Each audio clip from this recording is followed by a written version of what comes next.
Hey everybody, welcome to Terror Tea. I'm your host Tara, and today we are going to be talking about horror movie theater experiences. I don't know about you guys, but I miss going to the movies so much. Once MoviePass hit, it was a total normal thing for me to just go see a movie as soon as I was free. Get out of work, see what's playing, go check a movie. Now that MoviePass has, had its fire and burned to death and Regal Unlimited has happened, I did that too, and I'm patiently waiting for life to return to normal.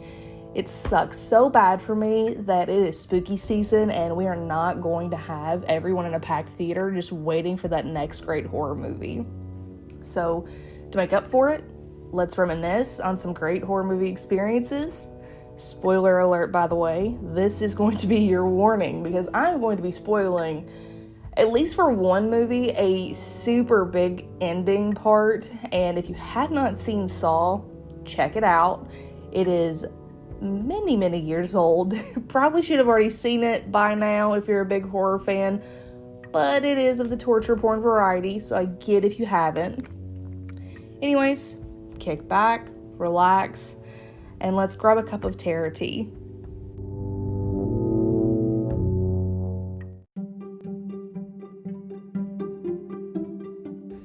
Hey guys, and now a quick word from our sponsor, and today's sponsor is Anchor. Anchor is how you're hearing this podcast today. It was created from an app on your phone, or it could be on your computer. It is a free tool that you can use to record, edit, everything. They will distribute the podcast for you so it can be heard on Spotify, Apple Podcast, and many other options. You can make money from your podcast by getting it monetized. Everything you need in one place, in the app Anchor. So download the free Anchor app or go to anchor.fm to get started.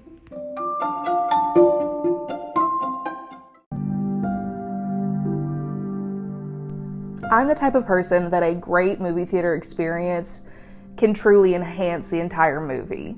A crowd or the lack thereof can make or break the movie experience and my feelings on the movie.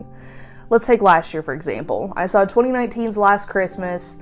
Yes, this movie, complete crap. Twist is awful, and it deserves the hate it got.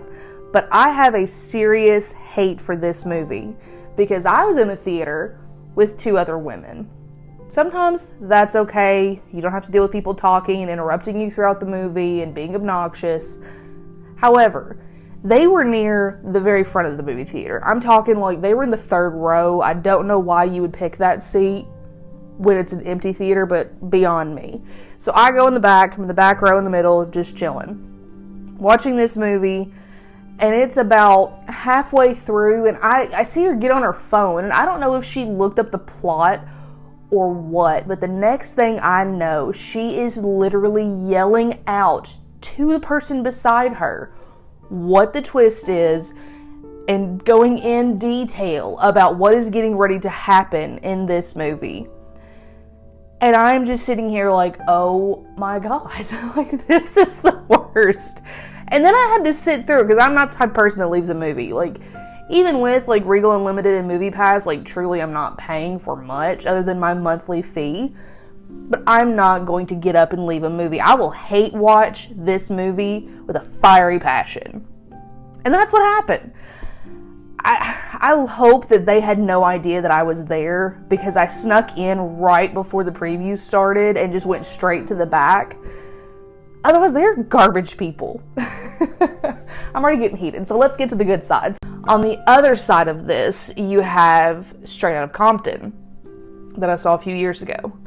With this movie, it was opening night, and it was pretty much a crowd of people that grew up on the music like I did. Everyone in the crowd is rapping or singing or what have you, just vibing along to the music, and eventually bawling like babies at the end. Watching it at home was nowhere near the same experience as it was watching it in theaters, because of how amazing it was to just be in that crowd of people that you were just vibing and enjoying the hell out of this movie together.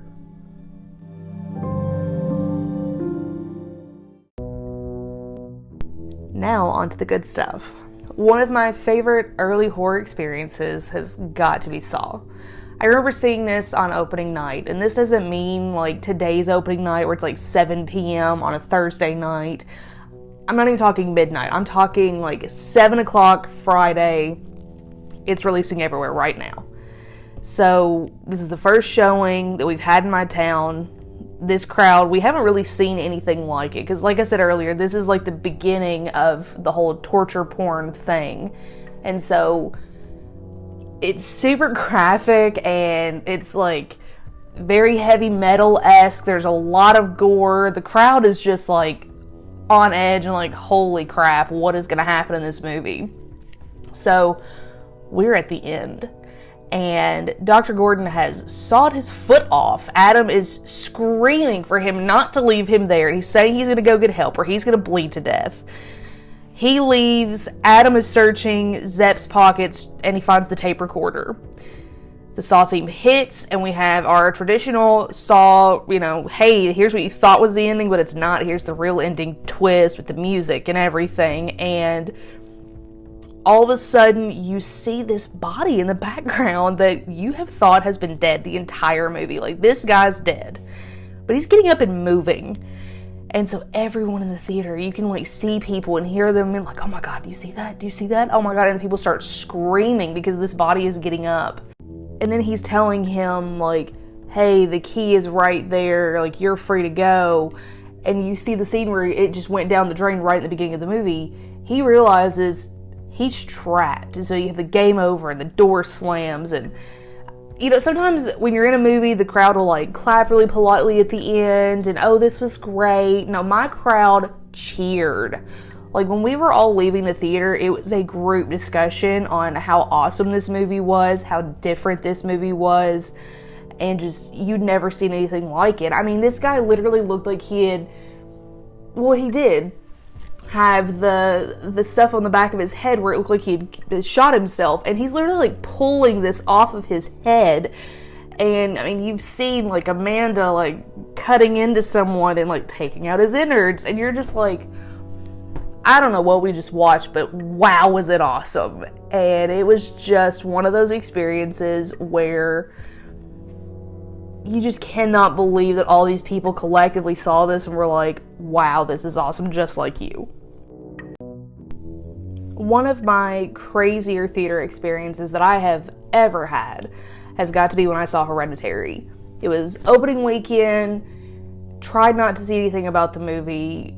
I'd heard a lot because it was an Ari Aster film, and from what I've heard, all of his films are just complete craziness. So we're at the scene where Annie is trying to contact Charlie. She's just had the seance with Joan where she contacted her grandchild. And so Annie's done it. She's got the response from Charlie where she drew in the book. So she's got her husband Steve and she's got Peter, and she's like, look, we could talk to Charlie, we could talk to her. And she's starting it off, and like Peter is like crying and making these horrific sounds. And so Steve is trying to stop it. Well, then you start getting the weird contact. All of a sudden, this man starts like yelling this woman's name. And of course, we laugh at first because we think that like they're scared or something. Well, then you realize like something is wrong. And so people stand up and they're looking, and the woman like starts shaking. And so people are calling 911. People are yelling if he needs help and like getting up and going to them. And the theater people come in. Now, all the while, like, glass is shattering. We got fire. We got people screaming. Annie is yelling mom as if it's Charlie's voice. And complete chaos is on the screen. Well, we've got someone with a medical emergency in the middle of this theater. So eventually, they bring the EMTs in. And once the EMTs come in, they finally, like, turn on the lights and stop this movie. They help this poor woman. Now, she's coherent at this point. Like, she has come to, she's fine. She has no idea what has happened to her. They're getting her medical information while this entire crowd is sitting right there.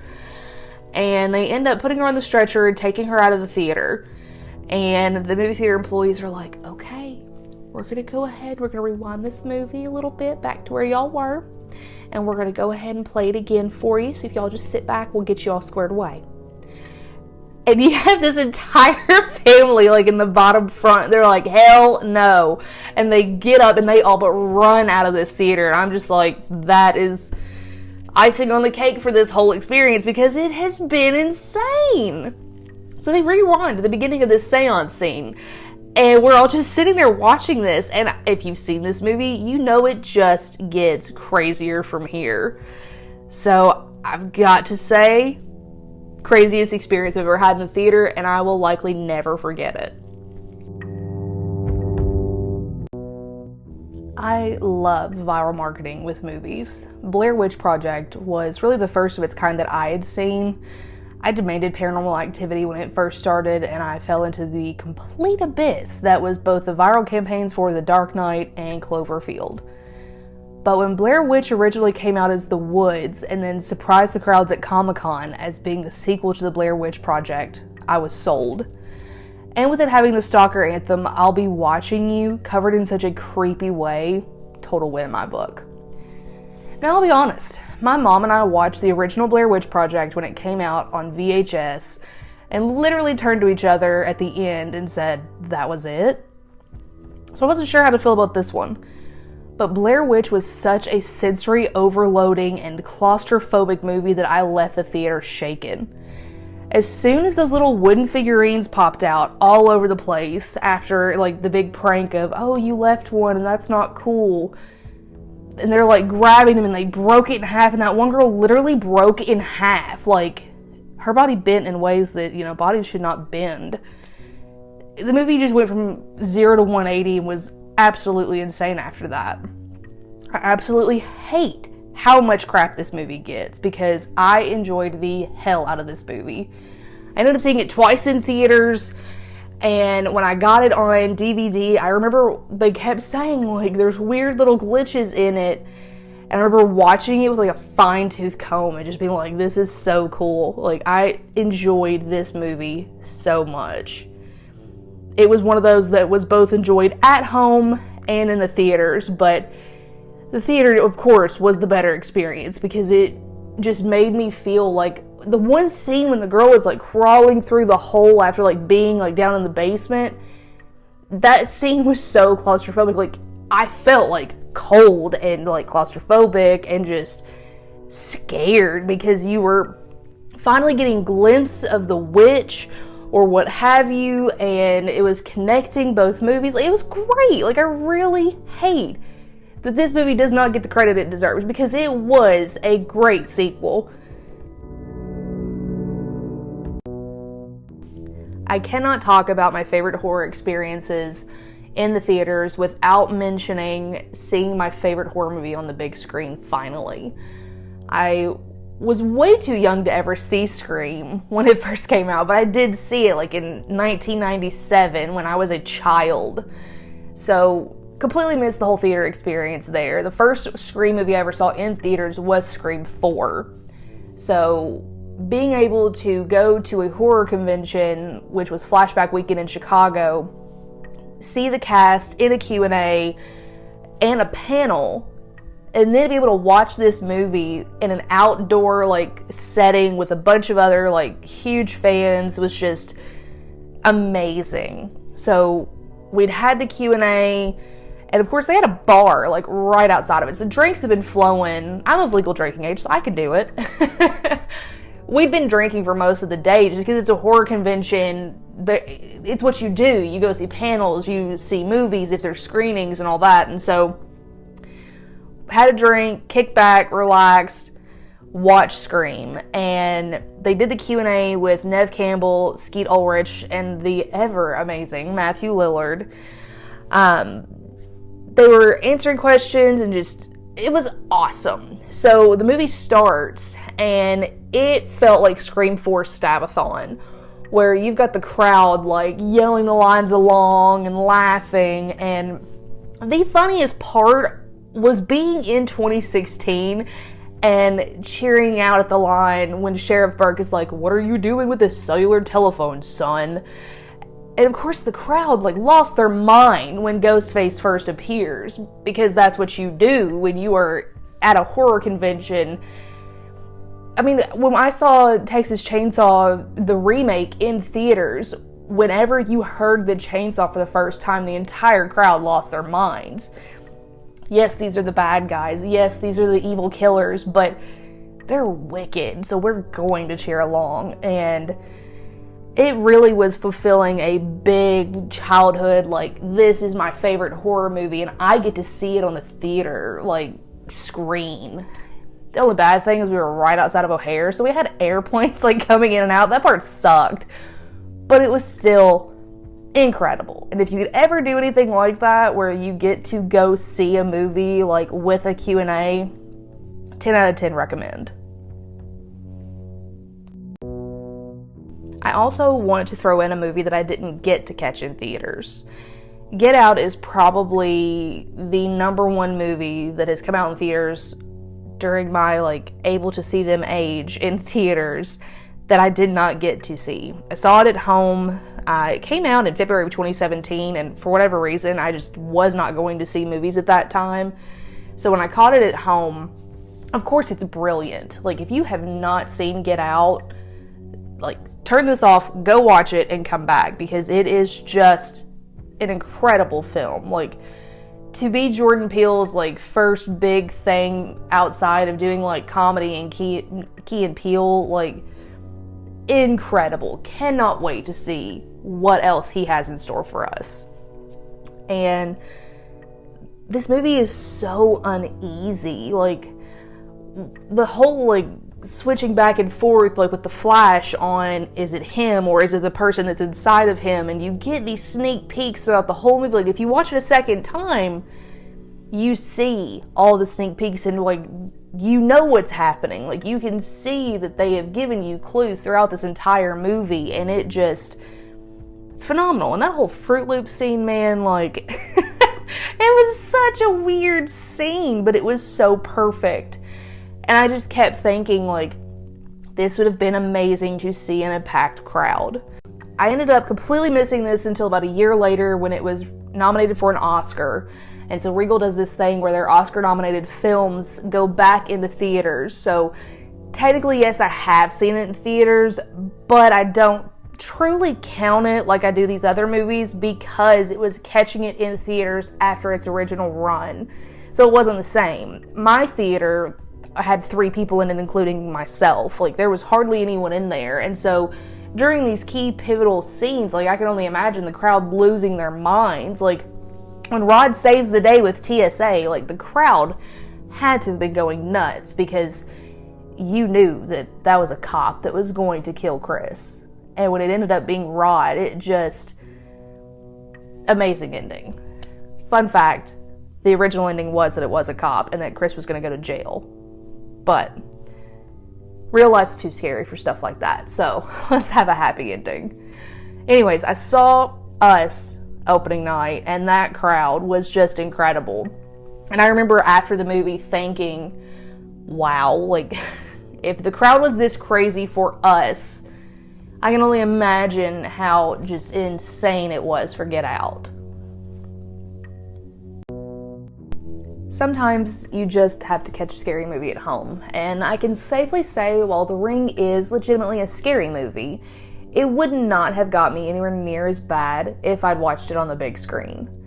I was a kid when it came out, and DVDs had just gotten big, and so I was like, this movie's too scary, like, I don't want to watch it by myself. Like, we lived out in the country, like, it's spooky out there. So I told my dad, I was like, please watch this with me. He's like, I'm going to bed. He's like, I'll make you a deal. You can make a pallet on the floor, you can watch it there, that way I'm in here with you, you're not alone, and we'll watch this movie, but I'm going to bed. So I was like, all right, cool, whatever, deal. So put the DVD in, get it started.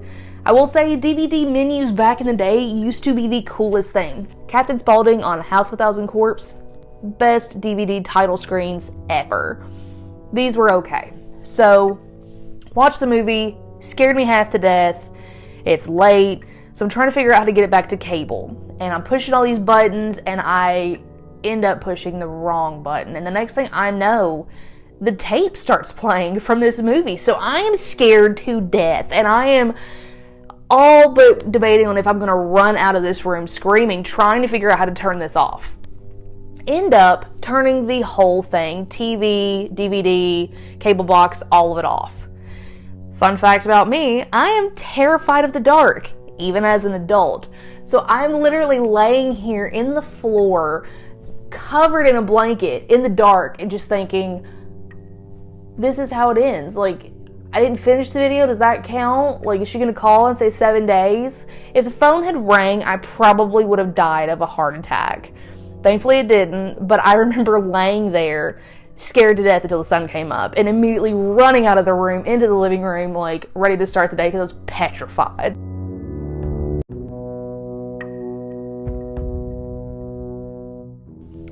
And for our last sip, I'm going to tell you about my favorite WTF moment while watching a horror movie.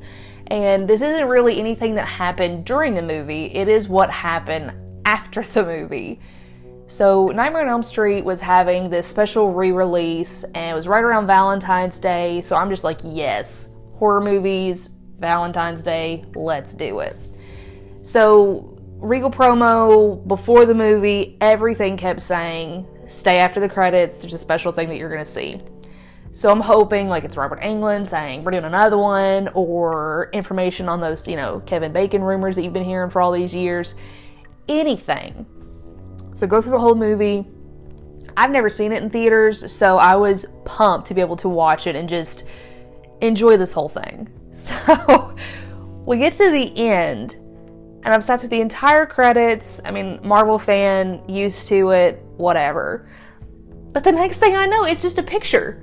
And it is a red picture with Freddy Krueger's silhouette. And it's like, don't forget to take your movie stub with you to Hot Topic for 10% off. And also, you can stream the soundtrack on Spotify. Don't forget to pick up the Blu-ray. And I'd watched this with my nephew, like we'd met up to see it. He cut out before the credits, he's like, tell me everything. Thinking there was some big thing to tell. So while this stupid thing is on the screen, I snap a picture and send it to him, and he's just like, what? Like, I don't know, man. Like, that's just what the special edition thing that they were advertising was. Who knows? I guess horror movies and Hot Topic just kind of go hand in hand. Who knows? I actually still have the picture because I am horrible at deleting photos off my phone, so I was able to still find the picture. It is going to be on our Instagram, as well as a photo of how I store all my movie stubs. You can check that out over at Instagram at terror.t. We're also on Twitter at terror_t. If you own one or the other, where I can make these both the same, please DM me and let me have it, because it's so annoying to have a dot or an underscore. Be a pal. Anyways, we also have our Facebook group over on Facebook for the pod. You can come hang out, talk horror, and all things Terror T. Just search for us on Facebook, Terror T. Request an invite, we'll let you in.